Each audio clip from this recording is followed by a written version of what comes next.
Новый год или Баба Йома против. Под таким названием в Интинском краеведческом музее прошел благотворительный новогодний утренник для детей из семей военнослужащих, участников специальной военной операции. Для ребят была организована увлекательная театрализованная экскурсия, множество игр, а также знакомство с коми-героями и, конечно, вручение подарков. Ежегодно сотрудники Интинского краеведческого музея организуют различные детские мероприятия. Поздравить ребят из семей военнослужащих с наступившим Новым годом и Рождеством Христовым пришли мэр Инты и военный комиссар. Для всех детишек были подготовлены сладкие подарки от городской администрации. Мои дорогие ребята, хочу вас поздравить уже с наступившим Новым годом, Рождеством. Хочу пожелать вам крепкого здоровья, счастья, удачи, чтобы радовали своих учителей, воспитателей, ну и, конечно, родителей. Счастливого вам 2023 года.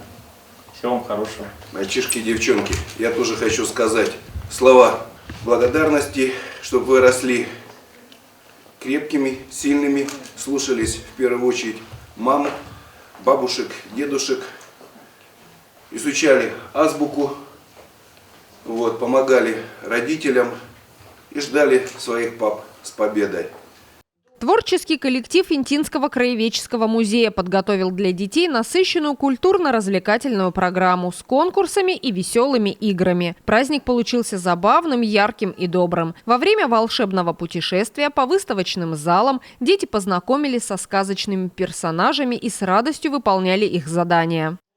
Приберись-ка ты, подружка, прибралась. Елку в чем-то занеси, да детишек пригласи. А Снегурку разбуди, в путь дорогу снаряди. Ребятам понравилась увлекательная экскурсия с сюрпризами, конкурсами и знакомство со сказочными персонажами. В конце театрализованного представления детям вручили сладкие угощения.